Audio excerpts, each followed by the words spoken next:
Pat Caddell, a former pollster for President Jimmy Carter and Fox News contributor. Doug Schoen, from afar via satellite, but always close in our hearts, former pollster for President Bill Clinton and Fox News contributor as well. I'm going to get right to the breaking news here, and I'm seeing this in social media everywhere now. Guantanamo Bay. Task force agreeing to release, in transference to the United Arab Emirates, 5 detainees. Yeah. Your thoughts? Wrong symbol, wrong signal after this attack. But why now? Well, that's my point. Don't do it now. If you're going to do it, you've got to stop it once this attack happens. Pat, you have preached to us here on Fox Report that politicians don't do something without a motive or a reason. Well, this is not an accident. No. Can you tell me why now? It is. I think the reason is because the administration this afternoon, look, all illusions should be shattered in the last 2 years. Al-Qaeda's not going away. ISIS is not a JV team. We are not dealing with somebody holding some ground somewhere. We're dealing with a state that is now reaching out to attack Western countries. They're not attacking all civilization. They're attacking this. However, the president and his team are doing what Barbara Tuchman once wrote in the March of Folly. They are conducting policy in the most stupid way to the detriment of their country because they cannot admit that they're wrong. And this is what's happening. And the president has taken up a position. Today, Ms. Hart at the State Department announced the way to really put it to the terrorists was to have a successful global climate meeting next week in Paris. This is a moment of decisive need for decisive strategy and action. And this president is signaling, just as he did with the Taliban release, you know, for the traitor or for the man who deserted Bergdahl. Yeah, Bergdahl. You know, we just don't. We have a different set of agendas here, and the agenda is not for the United States to lead. And in a moment now when the pressure on us is going to be overwhelming. So Doug, I have to ask, because you and Pat have been in White House scenarios when we've seen global crisis. Okay, and I know about Article 5. I'm seeing it in social media now. I know that that was put into place, and we've been the only country to use it. We used it right after 9/11. So if France were to say to its NATO partners, you know what, we're going to war, and they invoke that, I guess that's the correct word, Article 5, we're with them. Are we with them? Well, that is an open question. I would say, Harris, to speak specifically to your question, with the French president, President Hollande, having said this was an act of war, effectively making it clear that France is under assault. As ISIS has made clear, so too is Western civilization. As Pat so articulately put it, we should show leadership, and we should encourage the French and our allies to invoke Article 5 and immediately declare war on ISIS and join our partners to eradicate them. No more, no less. It's an eerie rerun of the Charlie Hebdo response from the president. Remember that one, where he wouldn't go over there to the synagogue? This is a little bit different, though, because now President Hollande has said that this is an act of war. He said that we have to get ready. He told his nation on French television, you've got to get ready for an extraordinary meeting with parliamentary members. We don't know what that will look like, but they just lit up some ground in Raqqa, Syria, where we know that those evildoers, and I can use so many other words, are nesting like scorpions in a hole. They just lit up the ground. Now, maybe that's the beginning. Maybe that's not the only thing that they'll do. But if they move forward, are we with them? Well, the president of the United States so far is not with them. I think the American people in spirit are with the French up to the point I don't think America wants to engage in a big land-ground war again. We've done 2 of them. It's time for other people to do the ground fighting. We'll do air support, all that stuff. So instead, on Sunday night, you put out the announcement from the Pentagon that you have looked at 5 detainees and you're going to transfer them to the UAE. Well, that thing was probably in the works, right? And it was already scheduled to happen, and someone should have stepped in over this weekend and stopped it. Maybe it was like the Cuban Missile. I'll give Obama the credit to say that John Kennedy said when somebody did a nuclear test in the middle of a crisis, he said, there's always some SOB who doesn't get the word. But maybe not. Goodness. But on the other hand, I mean, these things happen.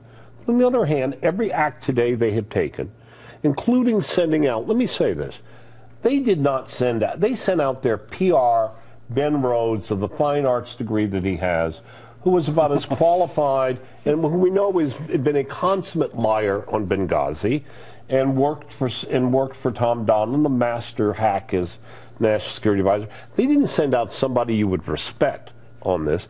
They sent out somebody to conduct a PR campaign, and that's what they're about. We're going to let the refugees in, and hell, take the hindpost. We are not. We are going to continue to lead from behind. Well, don't you think from the get-go of this ISIS thing, and I know, Doug, we've talked about it before, I think that this president has been reluctant to get into this thing. He has had a problem with it. But when generals tell you that this is the signature, that the Islamic State may be making a change in how it's going to do things, when good people tell you from the military who are experts that you could be next, what say you, Mr. President? Here's what I would say. Not happening. In addition to declaring war, it's not happening. In addition to, if I can get in, please. In addition to declaring war, invoking Article 5, the President of the United States needs to bring the American people and the Republicans in and do this on a bipartisan basis. Because John is correct. This is an assault on all of us. We have to fight back rather than engage in homilies about humanity. Right. That means working with the Republican leadership, working with all segments of our society to fight back, to eradicate the scourge of Islamic terror, which needs to be called exactly that. Exactly. But what my point is, you may have generals here on Fox that are saying what we ought to do. I don't think those generals have been telling the president that, and I have some evidence of it, which is an inspector general doing an investigation in the Pentagon of whether they're cooking the books on how well we're doing against ISIS. They've been trying to sell us, the public and the politicians, that things have been going well. Well, they said that we've contained ISIS. The president did Friday morning, and look what happened. We need a new strategy, and we need leadership to rally the civilized world. Absolutely. We need a new president. And a strategy. Well, what you said about bipartisan, the president said he would talk to anybody.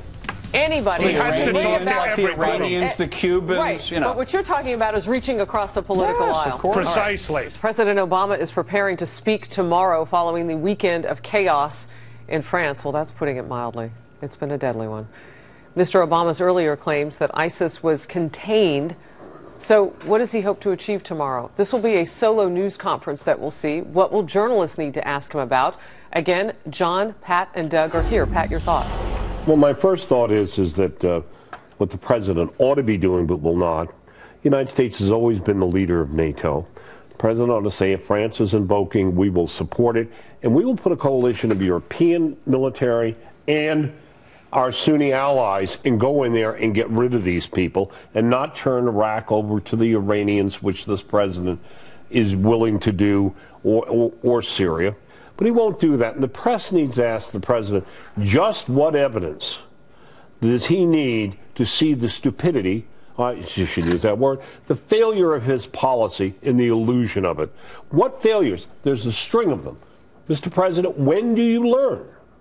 Wow. Yeah. John, let's talk about the refugee situation for a moment. A lot of criticism coming from the GOP presidential candidates. Some of them are saying specifically, I know Bobby Jindal, George Pataki, former governor of New York, will be on this program coming up in a little bit, has said, you know, the refugee problem is something that we have to look at. Do you stop those from Syria coming in? What do you do? Let me say, the first thought I had about that on Friday night was the amazing prescience of Donald Trump, who a month ago spent several days on the stump saying, I'm going to send them all back. All the Syrians are going to go, because he said, have you noticed them?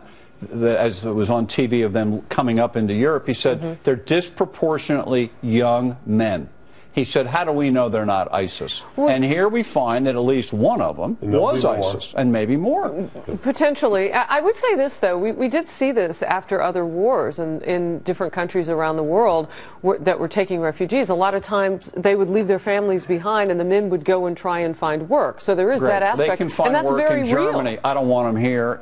I mean, this idea that Ben Rhodes said today on TV that we are vetting them in Iraq before we let them come here. How are we doing, though? I'm curious about that. It's a joke. We have not been able to. There was a story out this week where we have not been able to digitalize many of the forms that deal with immigrants in our country. Like 1 out of 94 of them has been digitalized so that people can access them. Doug? Harris, most of all, we need leadership on fighting ISIS. We need leadership on making policy for how we're going to deal with refugees. And I tend to agree with Pat and John. We shouldn't take them until and unless we have a system to vet every last one. And we need a president to reach out and rally the nation to take action in a proactive and positive way. Doug, you know, something he has not done. Right. And I think, thinking about it, if I get into Obama's head, he sees himself as the guy that got us out of war. He thinks I got us out of Iraq. We're in war, John. I'm saying, we're in war. It's Doug, not over. Doug, let it's me make not my ending point. anytime soon. Doug, let me make my point for a change, okay?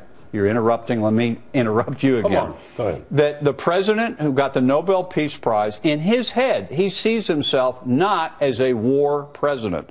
That's why leading from behind in Libya, he didn't want to be the guy doing it. He doesn't want to lead on ISIS. He never had a strategy. We've contained him. This is going to happen again tomorrow. He will be ambiguous. And whoever would have thunk it that the French would be the leader of the West in a war over the United States. Well, that's where we're headed. Our prayers are with them for the catalyst, if in fact that's the case. Doug, I want to go back with you and let you finish what you were saying. Yeah, what I was trying to say is that we really are at the beginning of a long struggle, Harris. The president has to offer that leadership and bring in the leadership, exactly as Pat said, of the Europeans, the Sunni allies, and make it clear what's at stake, what we're going to do, and that our resolve will never, ever falter. That's something he hasn't done. That's something we need to do, and it needs to be done on a bipartisan basis with the American people being rallied as they were after 9/11. All right, guys, we're going to wrap it up. Thank you. You know, it's interesting where we stand. President Hollande of France getting ready to make an extraordinary announcement somehow as he meets with his parliamentary members. Our president in Turkey at the G20 summit, stepping away from the economy they all are to focus on what's happened in Paris, getting ready to hold a news conference. No, from the three of you, no confidence that the president will show us that there's a strategy moving forward against ISIS. We got to run. The Fox Report is not over. A brand new hour is coming up in just minutes from now. More on the latest developments in France.